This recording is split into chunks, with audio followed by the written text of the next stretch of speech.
I followed my husband's work phone to a second family living nearby. My husband said his work phone was only for clients, so I never touched it. For 6 years I never touched it. Then it buzzed on the nightstand while he was in the shower, and I saw a name saved as Project Manager. The contact photo was a little girl. She looked exactly like my son. My name is Rachel Donovan, and I want to start with something that might sound strange coming from a woman who was lied to for 6 years. I was a good wife. I want to say that clearly because the story that follows has a way of making women in my position feel like they should have known.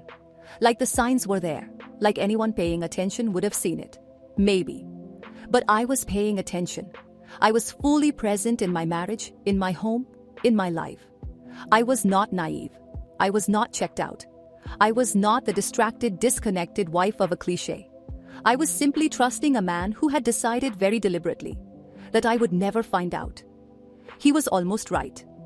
Daniel and I met at 24. We were at the same housewarming party, mutual friends, a crowded apartment, someone's terrible playlist. He handed me a drink I hadn't asked for and said, "You looked like you needed rescuing from that conversation." He was right. I did. I thought that was charming. I still think it was charming, actually. That's the complicated part of this story that nobody tells you about. The man who deceived me for 6 years was also genuinely charming, genuinely funny, genuinely capable of warmth. These things coexisted. We dated for 2 years. We got engaged. We got married on a Saturday in September in a vineyard in upstate New York with 82 guests and a string quartet. My mother cried. His mother cried. I held his hand at the altar and thought, I chose well. The work phone appeared in year 2 of our marriage. He was in corporate consulting, the kind of work that sounds vague, because it is vague, the kind that involves travel and dinners and clients whose names you learn not to ask about. The explanation for the second phone was reasonable. Certain clients required a dedicated line, for confidentiality reasons. His company provided it. I had no reason to question this. Plenty of people I knew had work phones. The device itself was unremarkable. A standard company-issued phone in a plain black case. He kept it on the nightstand on his side of the bed. He answered it in the other room sometimes. He said the calls were often sensitive. I was not a suspicious person. I did not go through his things. I did not check his personal phone. I was the kind of wife who believed that trust, to mean anything, had to be unconditional. I am still deciding whether I think that was wisdom or foolishness. Probably both. We had our son Marcus in year 3 of the marriage. Marcus is the best thing that has ever happened to me, and I will not allow this story to be entirely about darkness because of him. He is 5 years old now, loud and creative, and obsessed with dinosaurs, and he reminds me every day that some things came out of those.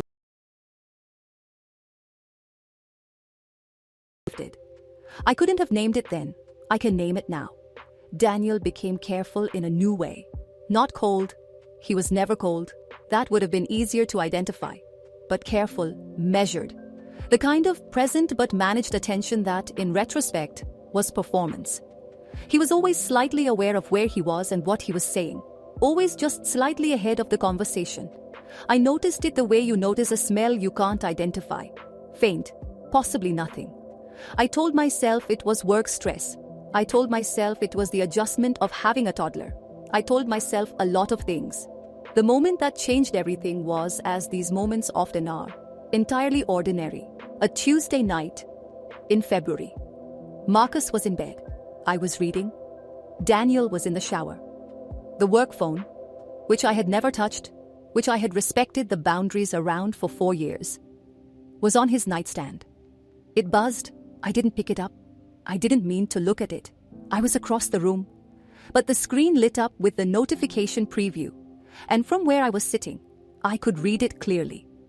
The name at the top of the message was saved as Project Manager.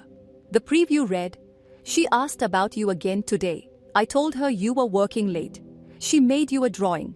It's on the fridge." I stared at the screen until it went dark. She made you a drawing. It's on the fridge. I put my book down. I sat very still. The shower was still running. I have thought about those next 3 minutes many times. The specific quality of that stillness. Not panic. Panic comes later. Panic is loud. This was something quieter and more total. The sensation of standing at the edge of something very large and looking down. I picked up the work phone. It was locked. But the notification was still visible on the lock screen. And there was a previous notification from the same contact, from 2 days earlier.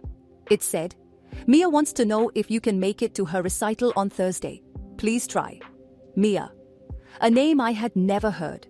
A recital. A drawing on a fridge. A she who asked about him. I put the phone down exactly where I'd found it. I went to the bathroom door. I could hear the shower running. I went back to my side of the bed. I picked up my own phone, and I started thinking. I want to explain why I didn't confront him immediately. Partly it was the same deliberateness that carried Claire through her story. The learned instinct of a woman who understood that acting on incomplete information gets you incomplete results. But partly it was something else. I was afraid that if I asked the question, I would get an answer I couldn't unknow. And I needed 24 hours to still be the person who didn't know. I think that's human. I think that's allowed. I waited until he was at work the next day. Then I did something I'd never done before. I hired someone, a private investigator named Carl, found through a recommendation from a colleague who had gone through a divorce 3 years earlier and never explained why. Carl was 62, former law enforcement, looked like someone's unremarkable uncle, and charged $300 a day. I gave him the license plate of the work phone's carrier. I'd found the billing address, which was not Daniel's company's address, which was the first confirmation that something was wrong. I gave him Daniel's schedule. I gave him everything I had. I told him I needed to know the truth. He said, "They always say that. Most people aren't ready for it." I said, "I'm ready." He looked at me for a moment. Then he said, "Okay." Carl came back to me in 4 days. 4 days during which I cooked dinner and helped Marcus with his dinosaur puzzle and made small talk with Daniel about nothing and lay next to him at night, listening to him breathe. 4 days during which I was, I think, the best actress I have ever been. Carl sat across from me in a coffee shop 2 blocks from my office and slid a manila folder across the table. I opened it. Inside was a series of photographs, a house, a quiet street, 12 minutes from our own home, a cream-colored colonial with a blue front door and a small bicycle in the yard, Daniel walking up the front path, Daniel being met at the door by a woman. The woman, dark hair, late 30s, a face I had never seen, stepping back to let him in. And then, in one photograph that Carl had clearly held back for last, because it was on top, Daniel in the front yard, kneeling down, arms out, a little girl running toward him. She was perhaps 4 years old, dark hair, like her mother, but her eyes, even in the photograph, even at this resolution, were shaped like Marcus's eyes, the same slight upturn at the corners, the same. I closed the folder. Carl said nothing. I sat there for a very long time. Her name was Sandra. She and Daniel had met 5 years ago. 1 year into our marriage, 4 months before I got pregnant with Marcus. They had been together, in whatever sense that word applied, for 5 years. The little girl's name was Mia. She was 4 years old. She called him Daddy. She had a drawing of him on the refrigerator. She had asked about him at her recital.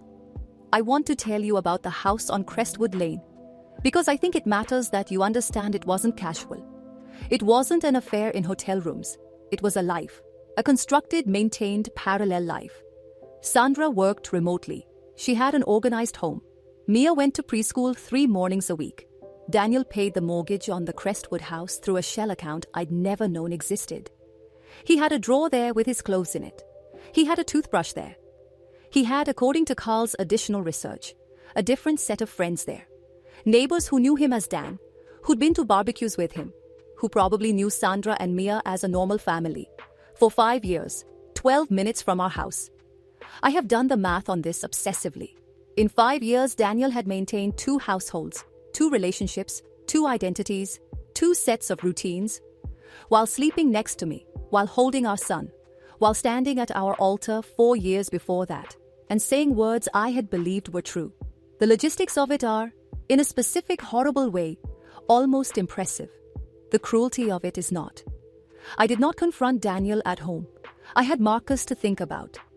I had the specific practical reality of a 5-year-old who could not be in the room for what was coming.